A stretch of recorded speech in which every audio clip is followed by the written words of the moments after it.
खुलुमबाय लोगोफोर, बिहार ब्रह्म चेनेलनि खौरां नायगिरि गासैबो रायजो राजा नोंथांमोननिसिम गोजोन फुंबिलिनि गाहाम हामलायथि बावहरग्रोनाय जाबाय। आं दिनै नोंथांमोननि सिगाङाव आरोबाव माखासे खौरां फरायथिनो लादों।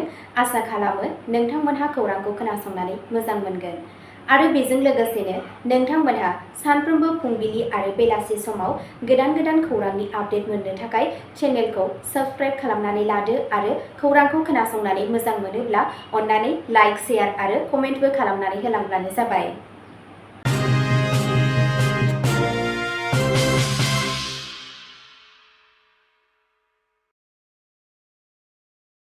दिनैनि गाहाय रादाबफोराव दङ।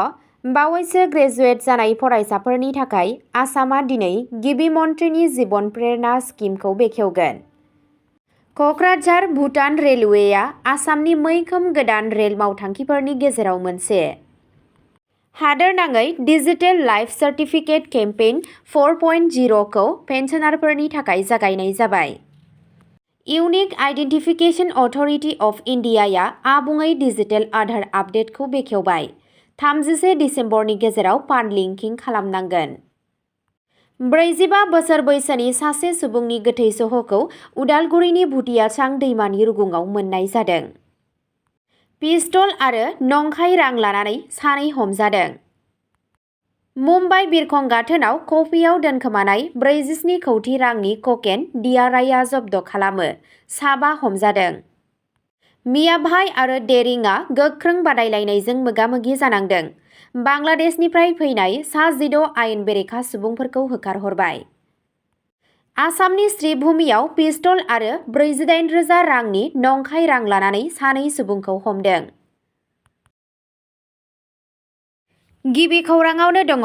बावैसो ग्रेजुवेट जानाय फरायसाफोरनि थाखाय आसामआ दिनै गिबि मन्थ्रिनि जीवन प्रेरणा स्किमखौ बेखेवगोन। आसाम सरकारा हादोरसायाव गोदानै उथ्रिसारनाय लाइमोनफोरनो राङारि मदद आरो केरियार हेफाजाब होनायनि थांखियै दिनै 3 नबेम्बर समबारनिफ्राय गिबि मन्थ्रि जीवन प्रेरणा स्किमखौ बेखेवनो थाखाय थियारि जादों। बे हाबाफारिनि सिङाव रोंगौथि गोनां ग्रेजुवेटफोरा साख्रि नागिरनाय, बादायारि आनजादनि थाखाय थियारि खालामनाय आरो गाव साख्रिनि राहा नागिरनायाव हेफाजाब होनायजों लोगोसे बोसोरसेनि थाखाय दानफ्रोमबो 2,500 रां मोनगोन। बे हाबाफारिनि थांखिया लाइमोन ग्रेजुवेटफोरखौ जिउ राहा जौगाहोनायाव आरो थुलुंगायारि खाबुफोरखौ नागिरनायाव हेफाजाब होनाय। बेयो खालि आसामनि सोरखारि एबा सोरखारि फसंथाननिफ्राय 2025 मायथाइयाव ग्रेजुवेट जानाय फरायसाफोरनि थाखायल' खुला दं। गावारि आरो उदां मुलुगसोलोंसालिफोरनि ग्रेजुवेटफोरा आरजाथाव नङा। बे हाबाफारिनि सुबिदाखौ लानो थाखाय आरज गाबगिरिफोरा आसामनि अरायथा थागिरिबो जानो नांगोन। नैथि खौराङाव दङ। क'क्राझार भुटान रेलवेआ आसामनि मैखोम गोदान रेल मावथांखिफोरनि गेजेराव मोनसे। रबिबाराव आसाम चिफ मिनिस्टार हिमन्त बिश्व शर्माया मिरु रेल मन्थ्रि अश्विनी वैष्णवजों लोगो हमनानै हादोरसायाव फोनांजाब गोहोखौ बांहोनाय आरो इनफ्रास्ट्राक्चार जौगाहोनायखौ गोख्रै खालामनायनि थांखिजों गोदान रेल मावथांखिफोरनि सायाव सावरायो। बे जथुम्मायाव सानैबो दैदेनगिरिया गोबां गोनां बिथांखिफोरखौ थि खालामदों, जेरै आसामनिफ्राय थांनाय गंथाम गोदान अमृत भारत रेलगारि बेखेवनाय, दिमा हासावनि उमरांस आरो हजाइनि लंकानि गेजेराव गोदान रेल फोनांजाब गायसननाय आरो थाबैनो आसामखौ भुटानजों फोनांजाबनाय क'क्राझार गेलेफु रेल लामा लुफुंनाय। बिथांमोनहा आसामनि गेजेरजों थांनाय गाहाय ट्रेनफोरनि थाखाय थाथ'नायनि अनजिमाखौ बांहोनायनि सायावबो बुंदों। मिरु मन्थ्रिया बेफोर मावथांखिफोरखौ थि समाव फोजोबनो एबा मिरु सरकारनि आबुं हेफाजाब होनो खोथा होयो।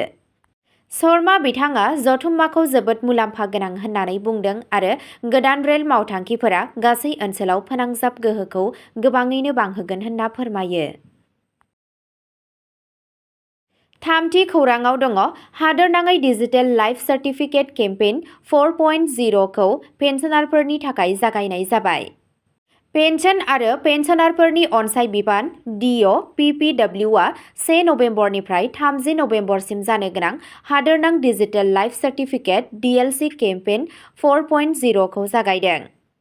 बे केम्पेइना 2,000निबो बांसिन नोगोर आरो टाउनफोराव प्राय 2 कौटिसो पेन्सन मोनग्राफोरखौ डिजिटेल महरै हेफाजाब होनो नाजादों।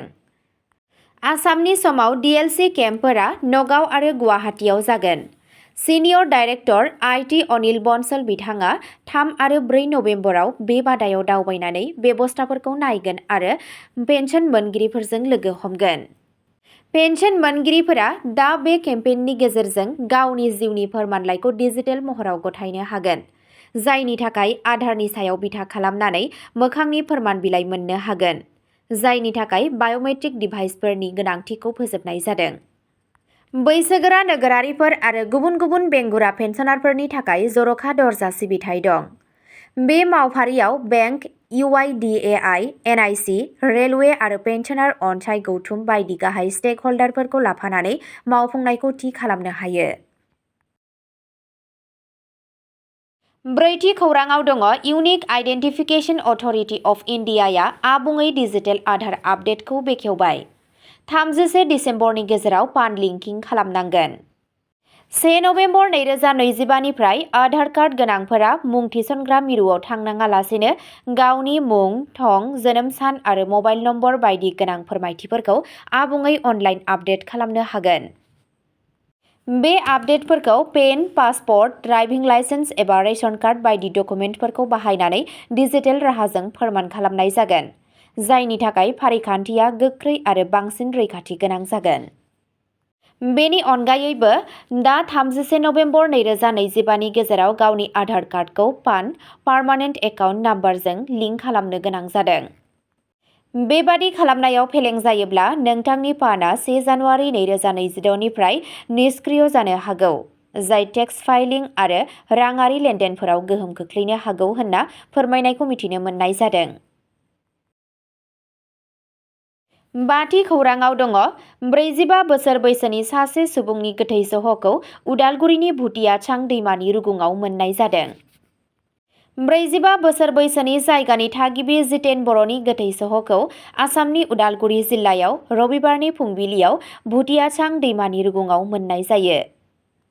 खौरां मोननाय बादिब्ला जितेनआ हरनि समाव खामानिनि थाखाय न'निफ्राय ओंखारलांदोंमोन नाथाय फैफिनासै, जायनि जाहोनाव नखरनि सुबुंफोरा बिखौ नागिरनो गोनां जादोंमोन। अखानायै फुङाव मावदांसाफोरा गोथै सह'खौ नागिरना मोनो आरो गामिनि सुबुंफोर आरो पुलिसनो खौरां हरो आरो बेनि उनाव नायबिजिरनायखौ जागायो आरो गोथै सह'खौ पस्टमर्टेमनि थाखाय दैथायहरो। बिखौ बुथारनानै दैमायाव गारहरदों होननानै नखरनि सुबुंफोरा नंखाय खामानि मावनायनि सन्देह खालामदों। दासान्दि पुलिसआ जाथायनि सायाव नायबिजिरगासिनो दं। 6थि खौराङाव दङ पिस्तल आरो नंखाय रां लानानै सानै हमजादों। आसामनि श्रीभूमि जिल्लायाव पुलिसआ पिस्तल आरो नंखाय रां बिलाइजों लोगोसे सानै सुबुंखौ हमदों। मावख'गिरिफोरा फोरमायनाय बादिब्ला मोनसे खौरां मोननायनि उनाव सनिबारनि मोनायाव राताबारि ओनसोलाव बे अपारेशनखौ खालामनाय जादों। पुलिसआ फोरमायनाय बादिब्ला सानैखौबो जलालाबाद बाजारनिफ्राय हमनाय जादों। नागिरनायाव पुलिसआ बिसोरनि कब्जानिफ्राय गंसे पिस्तल, गंसे गोथां राउन्ड आरो 48,000 रांनि नंखाय रां बिलाइ बोखांनो हायो। बेनि सायाव नायबिजिरनाया सोलिगासिनो दं। 7थि खौराङाव दङ मुम्बाइ बिरखं गाथोनाव कफियाव दोनखोमानाय 47 कौटि रांनि ककेन DRIआ जब्द खालामो। 7 हमजादों। DRIनि बिबानगिरिफोरा मुम्बाइनि छत्रपति शिवाजी महाराज इन्टारनेशनेल बिरखं गाथोनाव कफिनि पेकेटआव दोनखोमानानै 47 कौटि रांनि ककेन बोखांनो हायो। कलम्बोनिफ्राय फैनाय सासे आइजोआ बेगेज आनजाद खालामनाय समाव ड्राग्सजों लोगोसे हमजायो। उनाव बे जाथायजों सोमोन्दो थानाय आरोबाव 4 सुबुंखौ हमनाय जायो। गासै जब्द खालामनाय जाथाया 4.7 किल'ग्रामसो ककेनमोन। मावख'आरिफोरा फोरमायनाय बादिब्ला सिखावफोरा सिगिनायनिफ्राय बारग'नो थाखाय ड्राग्सखौ कफियाव दोनखोमानो नाजादों। गासै 7 दायनिगिरिफोरनि सायाव NDPS एक्टनि सिङाव केस होनाय जादों आरो बेनि सायाव नायबिजिरनाया सोलिगासिनो दं। 8थि खौराङाव दङ मियाभाई के डेरिंगआ गोख्रों बादायलायनायजों मोगा-मोगि जानांदों। बांलादेशनिफ्राय फैनाय सा 16 आयेन बेरेखा सुबुंफोरखौ होखारहरबाय। 16 बांलादेशनि आयेन बेरेखा हाबफैग्राफोरखौ आसामनिफ्राय होखारहरनाय जादों। मावख'आरि रिपर्टनि बादिब्ला आसामाव पुलिसआ सा 16 बांलादेशी हाबफैग्राफोरखौ बेरा गैयै सिमा ओनसोलनि गेजेरजों हादोरसायाव हाबनो नाजानायखौ होबथादों। सुलुंनिफ्राय मिथिनाय बादिब्ला बे सुबुंफोरनाव दावबायनायनि थार फोरमान बिलाइ गैयामोन आरो बिसोर गुवार सिखाव फालांगि एबा माइग्रेशन नेटवार्कआव लोब्बा थानायनि सन्देह दं।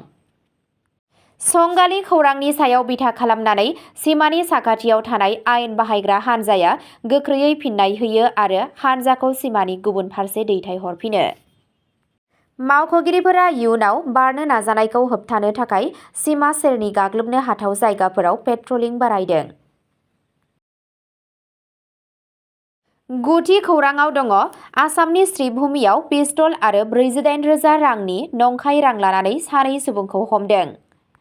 आसामनि श्रीभूमियाव पुलिसआ सानै सुबुंखौ हमनो हायो, जायजों गंसे जायगायावनो बानायनाय पिस्तल आरो गासै 48,000 नंखाय रां दंमोन। बे सिग्रोमनाया सनिबारनि मोनायाव रताबारि ओनसोलनि जलालाबाद बाजाराव जादों। सन्देह गोनां सुबुंफोरखौ नीलामबाजार पुलिस थानानि सिङाव थानाय टलटला गामिनि 28 बोसोर बैसोनि आबिदुर रेहमान आरो 29 बोसोर बैसोनि आनवार हुसेन होनना सिनायथिनाय जादों। पुलिसआ गंसे 9mm पिस्तल, गंसे गोथां गुलि आरो नंखाय नटफोरखौ बाइकनि सिटनि सिङाव दोनखोमानाय बोखांनो हायो। सानैबो सुबुंखौ हमनाय जायो आरो पुलिसआ नंखाय रां आरो हाथियारफोरनि नेटवार्कजों बिसोरनि सोमोन्दोखौ नायबिजिरगासिनो दं। अब्ला दिनैनि खौरां फरायथिनाया एसेनोसै। गोजोन्थों।